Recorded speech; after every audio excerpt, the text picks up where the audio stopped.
Hello, thank you for watching this video. So in this video we do question 7 of November 2024 question paper mathematics paper 2, and the topic is trigonometric functions, as you can see here. So before I start with this video, I just want to pass on this message. If you're interested in getting extra lessons, you can find our contact information on the description. All the information that you need to know what we're offering is on the description.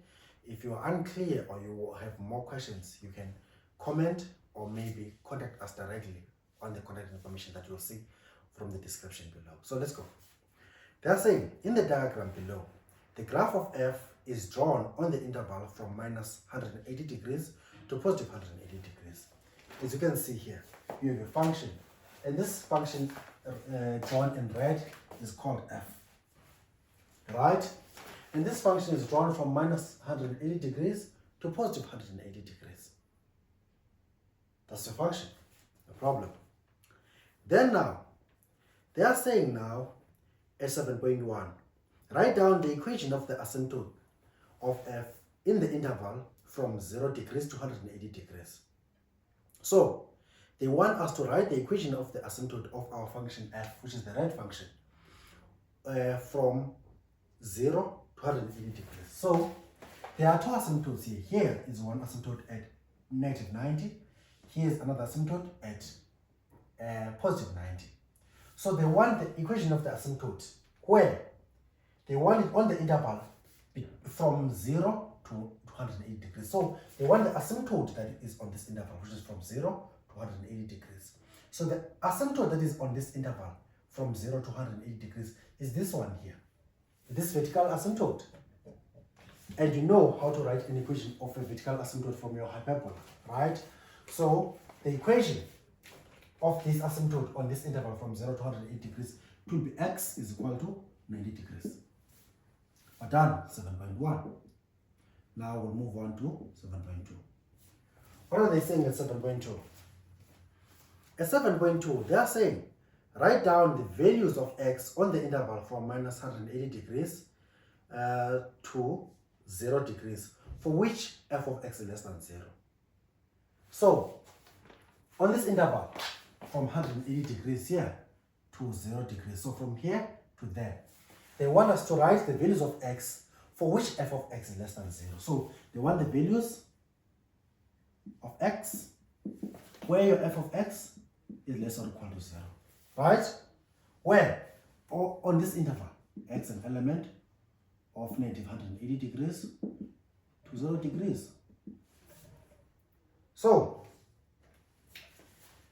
now, if you look at the function, this interval, so from here to there, on this interval, the function begins here, and you see it starts at 0, right? Starts at 0, and it goes all the way up, right? So, you want the values of x from 180 degrees to 0 degrees, where your function is what? Where your function is 0 or less. Look, here at 180 degrees, it is 0. So, we can say, okay, 1x value is at x equal to minus 180 degrees. And then after 180 degrees, it became positive. But we want it to be 0 or below. Here, it is 0 here. The function is 0 there. Then now, at this interval, from 180 degrees to before the asymptote, which is on this interval here, you can see 0 and above. Now, on the second part, you can see it's less than 0 here. It's less than 0 because it's negative. The function is negative. It's below y is equal to 0. Because if you're saying f of x is y, right? So you want your values of x where your y is less or equal to 0. So your function, its y value will be less or equal to 0 if it is below this line, because this line is y0. All the y values above are positive, and all the y values below are negative. So here, at x equal to negative 180 degrees, you can see it's 0 there, and it's negative here, which fits this interval up until 0 there. So I will say x is equal to negative 180 degrees, or x is an element of what? X is element of negative 90 degrees to 0, and 0 is included.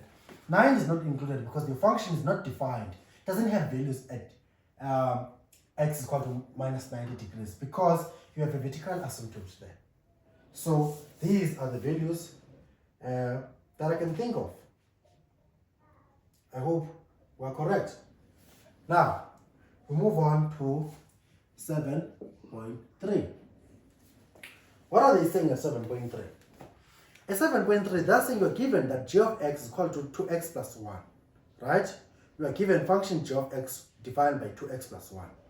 So at 7.3.1, they want you to write the period of g of x. Okay, so you're given that g of x is equal to 2x, or is equal to cos 2x plus 1, right? Cos 2x plus 1, right? So they want at 7.3.1 to find the period of this thing here. So if you want the period, let's say of cos x, let me say x. Let's say of cos kx or sine kx, where k is the coefficient of x. The coefficient of x is 2 there. Your period for these, for any of these two functions, it will be 360 divided by k, by that coefficient. So now you want the period of g. So it should be 360 divided by the coefficient of x, which is 2. So in that case, the period of g is equal to 360 degrees divided by 2, because this is your k, and because look, said the period for g should be 360 divided by k. K is the coefficient of x, coefficient of x. So in this case, your g is cos or sine. So this formula applies for cos or sine. If you had a term, then you would 180 over k, and k is still that coefficient of x. So in that case, your period should be 180 degrees. And you're done with 7.3.1. We're going to move to 7.3.2. What are they saying at 7.3.2? They are saying, on the grid given in the answer book, draw the graph of g for the same interval as the graph above. So from negative 180 degrees to positive 180 degrees, right? Clearly show the intercepts with the x's, as well as the coordinates of the turning points. Okay, so they want us to plot g. So you will use a calculator, right? So what I will do, I will try to use a table because I can't punch a calculator and show you. So let's have a table like this. Let's have a table like this. How many points? 1, 2, 3, 4, 5. We need 5 points. So it's okay. These are our x values. These are our y values. So this is for 1, 2, 3, 4, 5, right? So this is negative 180 degrees. It's negative 90 degrees. This is 0. This is 90. This is 180 degrees, right? So want the y values. So you have g of x is equal to cos 2x plus 1. That is our g, right? So now, what we need the corresponding y values of x. So your g of minus 180 degrees is equal to what? So I'm going to say cos of 2 times negative 180 degrees plus 1. Find the answer to this. Find the answer to this. So let's find our calculator. Let's punch this and see what we get. If we punch it, say okay, cos 2 into negative 180 degrees plus 1. The answer is 2. Right? So the answer is 2. I'm going to put it there. Do the same thing for 90. Put your negative 90 here and see what you get. If you put a negative 90, we get 0 here. It's 0.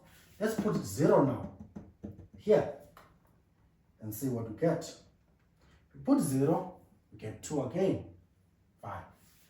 Then we're going to put 90 and see what we get. If we put 90, put 0. Looks like it's going to be 2 again. So let's put 180 and see what we get. And we got 2 again. So these are the coordinates, right? Those are our coordinates. 5. What do we have? So the coordinates is negative 180 degrees goes together with the 2, right? This x and a y. Next one is negative 90 degrees, goes with a 0. Then you have a 0 degrees and a 2.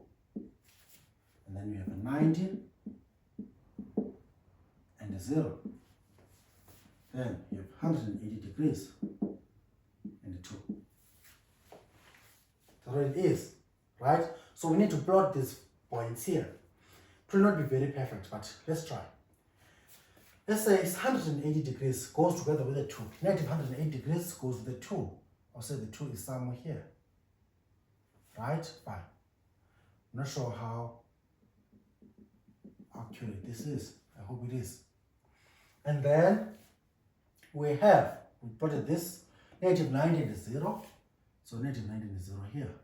Right? Then we have 0 and a 2. Which is 0 and a 2 is here. Then we have 90 and a 0. 90 and a 0 is here. Then the last one is 108 and 2 is up there. So if we plot it, looks something similar to this. So the black one will be our G. This is how I would have drawn it.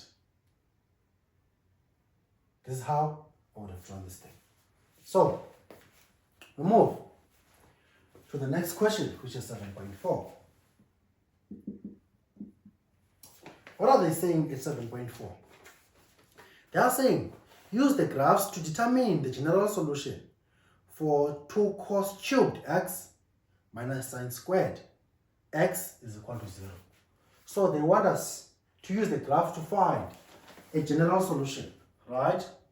So what do we have? We have 2 cos cubed x minus sine x is equal to 0. Fine. So they want us to use our graphs to find a general solution to this. That's what they want us to do. So if you're going to use a graph to find the solution to this, you must try to make this look similar to this, to the graphs that you have. So the graphs that you have your f of x to be equal to what? The tangent of x, right? And you have a g of x to be equal to cos 2x plus 1. So if you want to use your graphs, these two things, to solve this equation here, you must make this equation to look similar to these graphs, or look the same or very close to these graphs. That's what you need to do. That is what you need to do. So which is, from what you have, play with these things around so that they look similar to what you have here. That is what I would recommend. Right? Okay. So what do we do? For example, if we have this and this, how can we get a tan? You know, tan of x is equal to sine x over cos x. This is equal to this. Right? So, if you want the tangent of x, is sine of x over cos x. So in this case, try on this equation to get some sort of a tan, something that will be here. You have to have a ratio similar to this, which means you have cos cubed x there. So which means if you can divide by cos x everywhere, you'll get this ratio, you'll get a tan x. Which at least will be one of the things that you have here. So in that case, I'll say, okay, I'm taking this now. It's 2 cos cubed x minus what? Minus sine x is equal to 0, right? So let's divide by cos x, divide by cos x, divide by cos x. Right? So what do we have? So the reason for doing this, we're trying to get a tan, right? If we have a tan of x, which means we can look at the graph of tan that we're given here, which is the f that we're given. So in that case, we'll have 2 cos squared x minus tangent of x. This is tan x equal to 0. So we have 2 cos squared x, right, is equal to tangent of x. So in this case, we are kind of looking for the point of intersection Between what? Between tan x and cos squared x. You do have tan x, which is tan x is this equation here. Right? This equation that you have here, which is this right function. But do you have cos squared x? No, you don't have cos squared x. What you had is this. You had this, which is the cos 2x plus 1. But cos 2x and 2 cos squared, they can be related. Because remember that cos 2x is equal to what? Equal to 2 cos squared x minus 1. So you can see that you can try to make this, you can try to make this thing look like this, which will be equal to this. And then if you manage to do that, then you look at this graph that you have here, which is the black function that I did draw. So in that case, this is similar to this, but it's only missing a minus 1. So if you can subtract a 1 here and subtract a 1 both sides, then this will be similar to this, and this will be similar to that. So at least now what you'll be doing, you'll be trying to make this look like these graphs so that you can just have a look at them at their point of intersection, because if you're saying this is equal to this is the point of intersections of the two functions. So what I'm recommending to do, let's subtract 1 both sides so that this looks like this and this looks like that. So what we're going to do, we're going to say, okay, 2 cos squared x, then you subtract 1 is equal to tan x, then you have to subtract 1 that side as well. So this now, it becomes what? It becomes cos 2x. So you have cos 2x on the side is equal to tan x minus 1. So if you're looking at it now, this function is similar to g, but it's only missing 1. And that the right hand side is similar to f, but we don't need a minus 1. So let's take this one to this side. If you take this one to this side, what we'll have, you will have cos 2x plus 1 is equal to the tangent of x. So if you're looking at this, this is your what? This is your g of x, and this is your f of x. So you're looking for the point of intersections between the two functions, right? So where are these two functions intersecting? Where are these two functions intersecting? The two functions are intersecting somewhere here and somewhere there. So it's between these two, because I don't really know the values, but it looks like it's in the middle. So I'll say something like halfway between this and this, between these two. So I'll say minus 180 minus 90 divided by 2. And here should be between 90 and 0. So it should be 90 plus 0 all over 2. It seems like that's where those two things are intersecting. Right? That's where these two functions are intersecting. So what do we do? So our general solution is what? It's going to be our x is equal to what? It's equal to our x is equal to that 90 plus 0 all over 2, because it looks like it's halfway between the two, plus your period, which is 180k, because it's 180 for this and 180 for that, as you can see over there. So the period for this is 180 and this is 180. So your x is going to be 45 plus 180 k. What is your k? K is an integer. K is an integer. Right? Or your x is equal to minus 180 plus negative 135 all over 2 plus 180k. So your second solution is sitting, it should be minus what? Minus 90. Looks like it should be minus 135 then, plus 180k. Like I said, but k is an integer. So I think this is how this question looks like, right? And I hope it does make sense to you, as it does to me. And I'm done with this question. Thank you for watching. Cheers.